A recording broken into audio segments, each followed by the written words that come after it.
Okay, I did a scene recently, and I really like the look of it. And we're going to do a quick scene version of it, okay? We're going to use the same stamps that I used in it. Lakeside Cove, it's a lot of the stamps that are in Nature Set number 8, okay? As a matter of fact, 4 of them total. And what we're going to do is we're going to stamp it on just some matte paper. Okay, this is really glossy cardstock, but it's not coated on this side, so it's not really matte cardstock. It's really just matte paper. It's just something thick, and I happen to already have it cut out. So matte paper, I wouldn't use something like copy paper or something like that. It's a little bit too flimsy, but any kind of good, nice stiff paper would do it. Okay, we're not going to do a lot of layering of ink on this one either. But we're going to do a lot of, well, I should say we're not going to do a lot of layering of dye-based inks. We're going to do a lot of layering with just some white pigment ink, and it's really fun to do, and it gives a really good look to the scene. Okay, now I stamped this one out. I colored it in black, okay? Now I'm going to take a green pen. Now you don't have to do this, but it just gives it a little bit of extra dimension. If you kind of color some additional hue into that mix, I'll do it down here on the reflections as well. A lot of it will just come out looking dark, but we might get a little hint of green, and that adds a little bit of extra dimension to the piece. Okay, now I'm going to take this, and here's a little head start on what we'll be doing with the white pigment ink. Okay, I'm going to dab some of this off so that it stamps out a little bit drier, hopefully. Now I didn't color in this portion down here, these dots in here, but you can kind of come in and rub some of that out anyway. So what happens is the reflections that are drawn to design, in terms of this design scene, will come out looking a little bit more airy, and that's what we're going for in this piece. We're going for this kind of nice airy look to the scene. Okay, I'm standing up. When you're stamping large imagery, get a little bit of extra leverage so that you can just use gravity and your own leverage weight. You don't have to press down on your joints or anything like that. Okay, left, right, center, top, bottom. All right, so we have that. Now, let's go, I can go for another couple impressions, or I could stamp this out to each side. I think I'll just go for a couple more impressions of this. Okay. Now remember, if you're used to stamping it on glossy cardstock, you can do that still, or you can try this one. Yeah, the glossy cardstock ends up being much darker in terms of your impression because the ink remains on the surface of the paper more. This one's really absorbent. Matte cardstock would be better than this, but I just want to use something that that people have, and most people have matte cardstock. And back in the day, everyone that stamped, everyone had a supply of glossy cardstock and matte cardstock in their stamping supplies. It's just because, as rubber stampers, we, how we love, supplies and things like that. And back then it was stamps, and then you had your ink pens, and there wasn't a whole lot more. So, you had 2 different types of papers, for sure. We didn't have all these, vast array of papers either. Metallics and, star dream papers and handmade papers. There was, a little bit of handmade papers, but not much. It was just harder to get a hold of. You didn't have the internet. A few years later, there was a lot more different types of supplies out there in terms of papers and things like that. But that was kind of the early days of just things like stickers for scrapbookers and things like that. Okay, so we have our one image used, but I just stamped 3 impressions of it. We just used a little portion on each side, but I don't know if you can see. See a little variation of black and green in there? It would look fine just black. I don't know if I would do it just green. I'd If you did just green, you know, maybe have a couple variations of green. Okay, now what I'm going to do is I'm going to stamp this, but let's do it in a lighter green than that black and green combination up there. I thought we'd go for like a Memento bamboo leaves. Well, I mean, you know, distress ink peeled paint would look good. You know, just some sort of kind of mid-tone green would do it. You can even do it in blue or something like whatever you really want. I don't know if I'd do it in red unless you're doing like a sunset scene. Okay, so I've inked that up, and what I'm going to do here, this is a little trick that I do, is I wipe it off on the bottom pretty good, and as I move up here, I'm using very light pressure. I'm just touching the stamp, okay? But down here, I'll kind of make a few passes and I'll remove more ink, okay? We'll move a little bit of ink up top here too. So this is easy stamping. It's selective kind of impressions that you're doing. And it's an easy technique right here. So it's drier down here, and as it moves up, it's getting a little bit wetter, but then I'll kind of dab off a little bit at the top there too. So we have a varied impression, okay? Most types of stamping, we're going for a nice full dark impression, okay? Most stamping, you're coloring something up and stamping it out to be the fullest impression possible. This is just going for a little bit of a variation. Do you see how that kind of transitions from dark to light down there? Okay, now I'll do several impressions that same way, okay? Now let's keep this moving here, okay?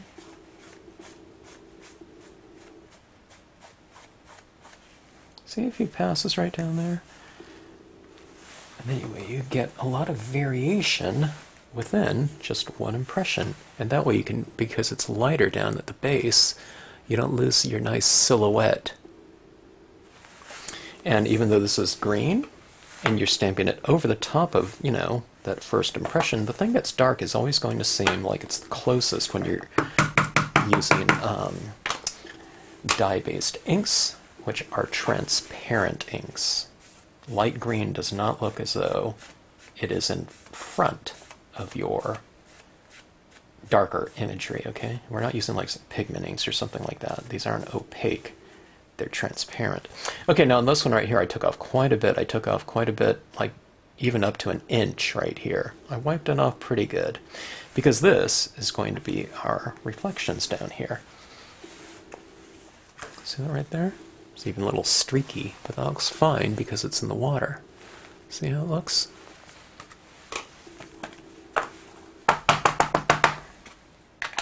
It takes me a little while to work on most of my scenes for my lessons. It's because I don't practice these scenes and the lessons I'm doing, you know, before I actually do them. It wouldn't be a bad idea, you know, if I want to do like an instructional video, but a lot of the videos are, you know, it's just, you're seeing my kind of experiments. Okay, I'm wiping off a little bit more up there. It's because I'm coming into these rocks right here, so if I wipe off a lot there, it won't show up in these rocks right here, the lighter area of the rocks. And I show up a little bit, and that's fine, because I'm going to be putting some kind of mossy touches in there anyway, but see that? See those variations in here? Alright, so that being said, let's go on, or that being, you know, that being that, let's move on. Okay, so I'm going to keep this really accessible as far as a lesson goes, okay? I'm taking a wadded up paper towel. This is just what I've been, you know, wiping my stamp with here, okay? And I'm going to color my scene using this, all right? I love using, you know, stylus tools if you've seen any of my videos, and that won't change, but I want to show people that you can use kind of household items. You can use a cotton ball, napkin. I think what might work even better is if you have like a rag, like a kind of a softer rag, not like a terry cloth or something with a lot of texture to it, but something like an old t-shirt maybe. Seems like it would be good. Something a little bit of tighter weave, okay? Like even this paper towel has a little bit of texture to it, you know. like right down here. I don't really want that. I just see how I've dabbed it in there and kind of matted this down. And then I'll go like this and I'll kind of smash that down a bit. Okay, so where do we start coloring right here? Right down here in these rocks, I'm going to hit the bottom sides of a lot of these rocks. If I color in all of it, then so be it, but I'm going to try to leave the top portions of these rocks a little bit lighter, okay? So that it looks like the light is coming from the top. So this is the difference between coloring something and coloring something for lighting, okay? We're used to doing outline stamps a lot of times and many different forms of stamping, okay? But in order to create scenic lighting on objects, the difference is that you just don't color in the whole thing. You color in portions of it, or in this case, you know, areas of some rocks. See, I can put some of these rocks in shadow, right? But you just don't color it in. So this is where everyone always says, oh, you make it look so easy. And it's like, all I'm doing is I'm not coloring in everything, you know. So, I don't know. I know that's kind of a weird concept because we're used to doing outline stamps, you know, where we color in a whole field of a shape. But in this one right here, there's no real definitive areas that are clearly defined by an outline, okay?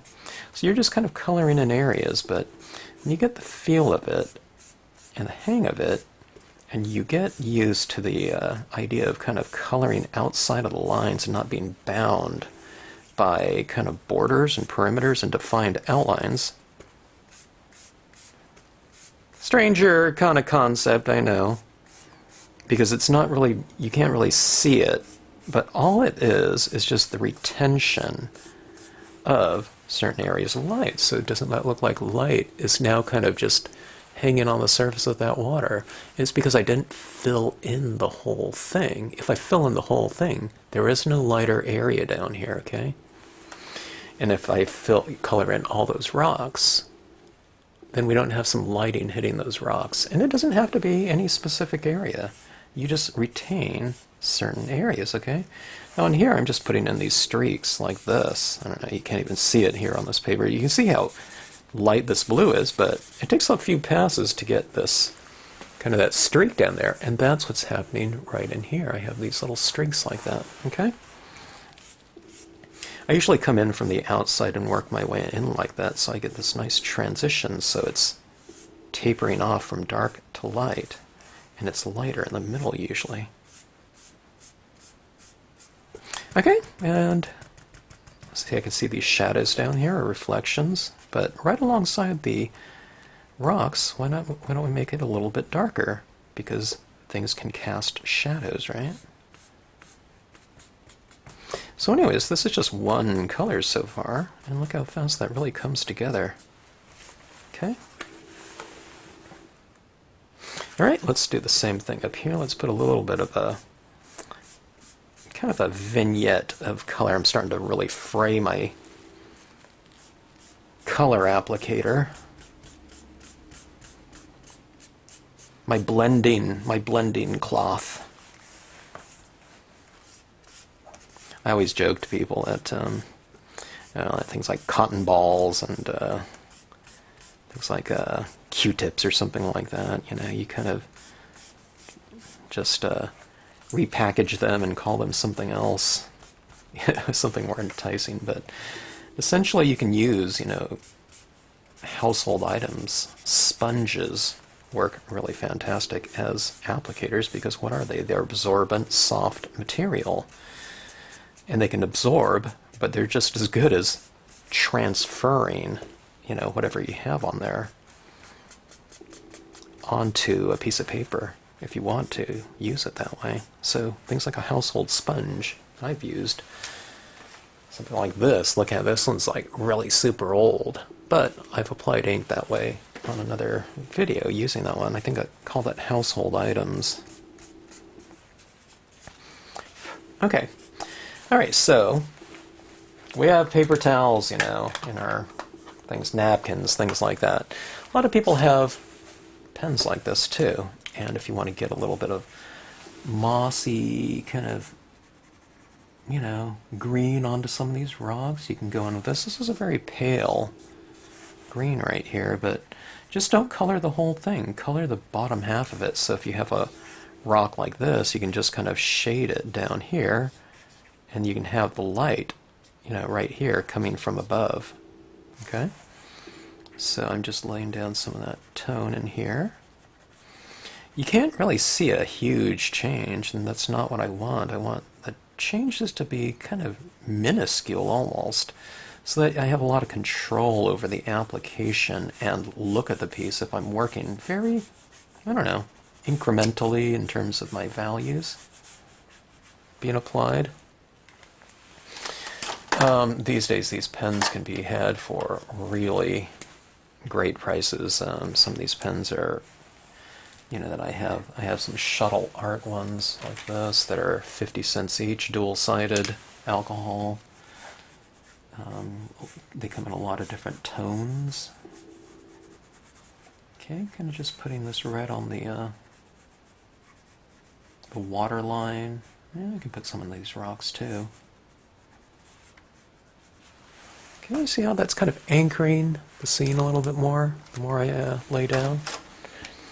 Oh, this one's a pretty bright blue. Sometimes the brightest colors are in the shadows. So I'm kind of putting it where the black is. I don't want too bright of a blue, down in there. Because the colors are somewhat muted right here. But let's try out some grays here. Here's a cool gray, 0.5. Here's a warm gray. These ones are ooh, that one's real brown looking. Let's try it out. Got a little warmth here and there, kind of an earthy color. This one's the cool gray. I can hit it in the shadows. This one's really, really light, okay? But why not put it down here in the shadows and kind of anchor those rocks a little bit more? It sits in the scene with some visual weight. Okay, I'm putting some kind of halfway on the rocks, and you can hit it down here in the water. Okay. I don't know, can you see the difference now? Putting that little tone down in that area. Alright, so, you can keep going on. You can just see whatever colors you have and just, you can use them all if you want. This one's a little bit of a blue-gray. That's a perfect color for this one, right? Blue-gray, and it's fairly light. So just don't color the whole thing. See how I'm not coloring the tops of some of these rocks? And it looks like the light is hitting them from above, so you just do a little bit more of a selective coloring, or just do less. And sometimes I get it. That's harder to do than just kind of filling in the whole thing, but you get the feel of it. And then with alcohol pens too, if you put too much, if you're working on like a cryogen paper or like a glossy cardstock, you can kind of go in and blend it in a little bit. I don't think I need to really blend on this because my colors that I've been using are so light in value. Alright, so nice and airy there.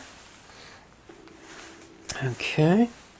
Now, let's add in some foreground here. Okay.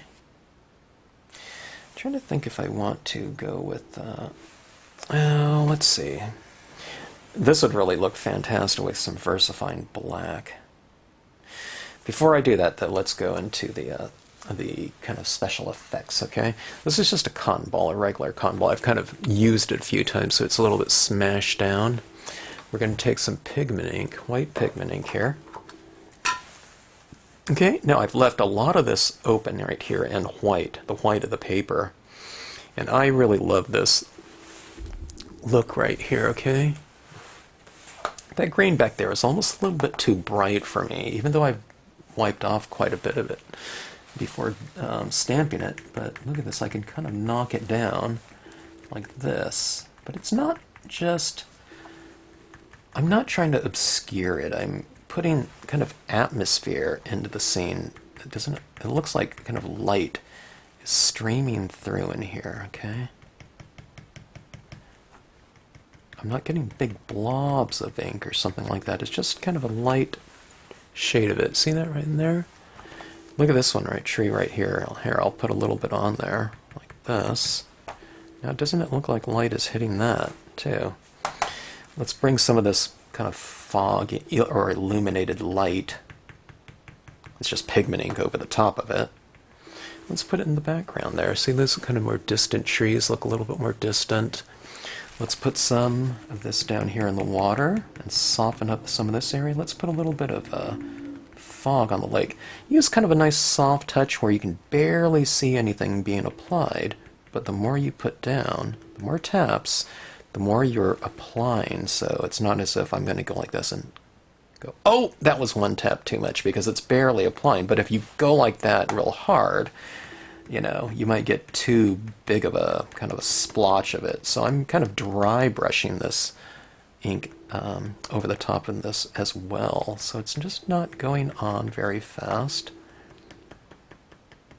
It's like right here, if I go like that, there's nothing, okay? And that's kind of the touch you want. That's what the things that people don't understand. We're used to kind of making a mark with something and being able to see what we're applying, not going like that and seeing nothing and it taking 15 taps, you know, for it to kind of start coming into focus. But look at the control that I have over it, though.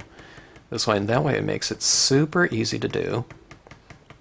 I really never have to kind of go in and, I don't know, undo something when I'm working in this method. I mean, sometimes I, you know, change things around a little bit. You know, if I don't like the look, I'll make something darker or whatever. But for the most part, it's really hard to make any kind of mistake, because it's just like this thing is, this little tap right here is coming into focus, you know, a little bit at a time. And when you're working with such light colors and coloring it in, just barely any kind of tone at a time, there's just so much control over it. And it really puts, you know, the application of both shadow and lighting when working very incrementally, just in complete control of the application process and, you know, your own technique. Okay, so adding this down here, look at it's doing here, down in here in the water, and the reflections of those trees. Just a little, kind of a little bit more airy and misty now, like that. It gives it kind of body too, right? So even in an empty area like this, that's, you know, for the most part, it's just white, right? It starts to give it kind of atmosphere and character, I would think. And it's because when you add this in here, what you're saying is that there's kind of this moisture in the air, and it's being illuminated by lighting.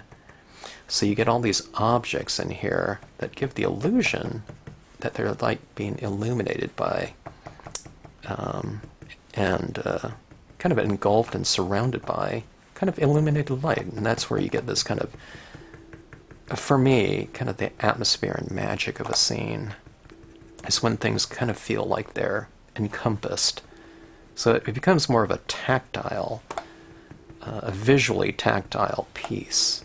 And when you're aware of kind of textures and things kind of running through things, it's space in between the objects, basically. When you're aware of that, it takes on a different emotional character, I think. So this pigment ink, in a sense, becomes kind of the most important character in the piece in terms of the emotion. Okay? So we want the stamps always to be kind of a, you know, a foundation for things, you know. Things start off with a really good design, you know, and then what you do is you kind of build onto it. And sometimes it's less, you know, so we see things a little bit less, but look at the kind of the overall character of the end result, like that. I don't know. I'm going kind of overboard because it's like, oh, I like that, I like that, I like it more. But leave some areas crisp, because when you leave some areas crisp like that, it contrasts against the softer, lighter areas, so it makes the lighter areas seem even lighter by having some areas dark.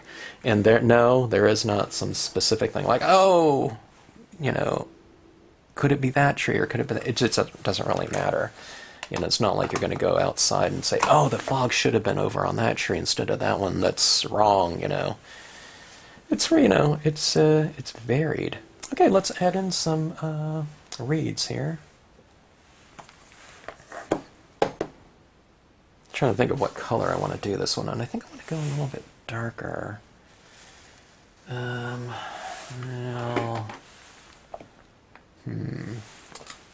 Let's see. I think I have a bottle green. Here's a bottle green right here. Okay. I'm going to do something here too. I'm going to blot some of this off. I'm going to blot it off like that and take off a little bit of the ink, okay?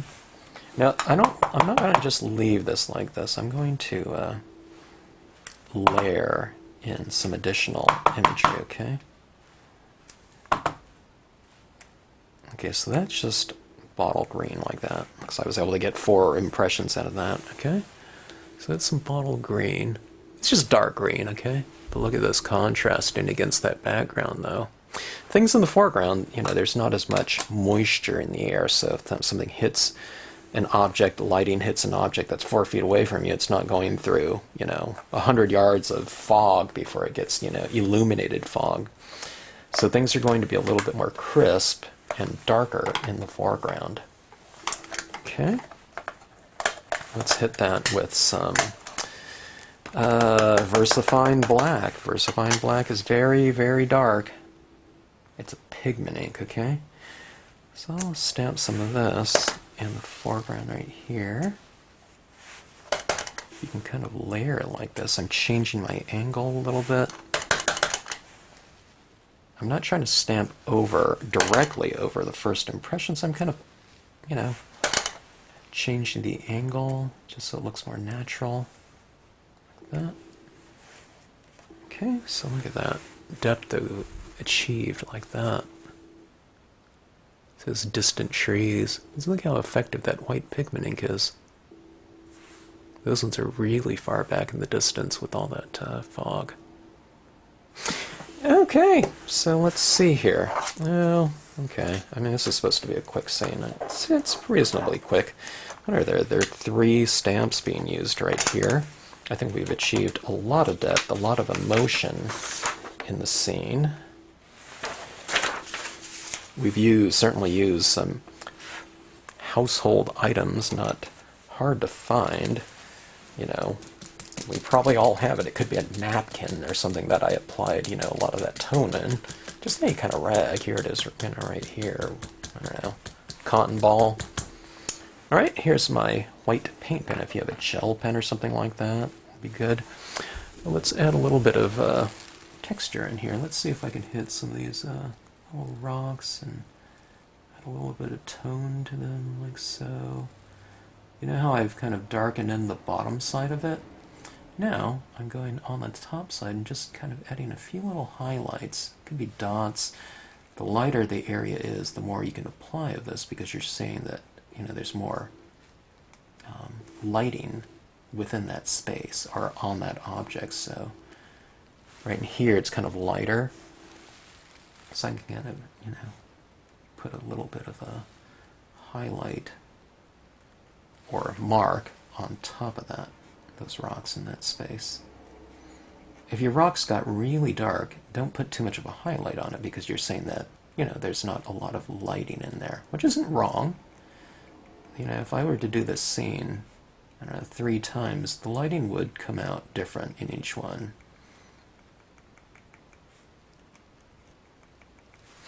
Okay, let's see. So shadows at the base of the rocks, highlighting on the tops of the rocks with a little bit of tone in between. Okay, specular light on the water surface, which is light that's brighter than white. It's like a little reflection, you know, this little sparkly, shimmering kind of reflections. on the water surface. Kind of gives it a little bit of texture and light into that space. And if you want to, you can put in some highlights on some of these trees. You don't have to be too careful because those trees are very light, and when you do light on light, like with this white paint pen, this is a white acrylic pen, but like I said, white paint pens, white gel pens work great. But you can go crazy with this. You know, these trees are in a very light area. They're light themselves, so you can really kind of put a lot of highlights on them. Where you can't do it too much without them showing up really strong is in darker areas. But if it's a darker area, that means that there's not a lot of light in there. So maybe put a dot or two if you want to, or something. But otherwise, I would leave it kind of as is and keep the highlights in your light areas. All right, so that is that. Not too bad for a 3-stamp scene. It's a quick scene using some nice household items to create a nice deep effect, and on just a cheap paper. Well, this is glossy cardstock, but I'm using the back of it. Like I said, it's not coated, or I don't know if I remember to say that or not, but the back of this paper is not a coated cardstock, so this is not matte cardstock that I'm using. I'm just using the back of an uncoated thing. But I like it because it's stiff, okay? So that you can use a good paper. Stamp that out. Your images will stamp out a little bit kind of lighter if you're used to working on glossy cardstock or matte cardstock, okay? But even if the image is broken up a little bit, we're going to take and tone a lot of it out anyway into this kind of mist.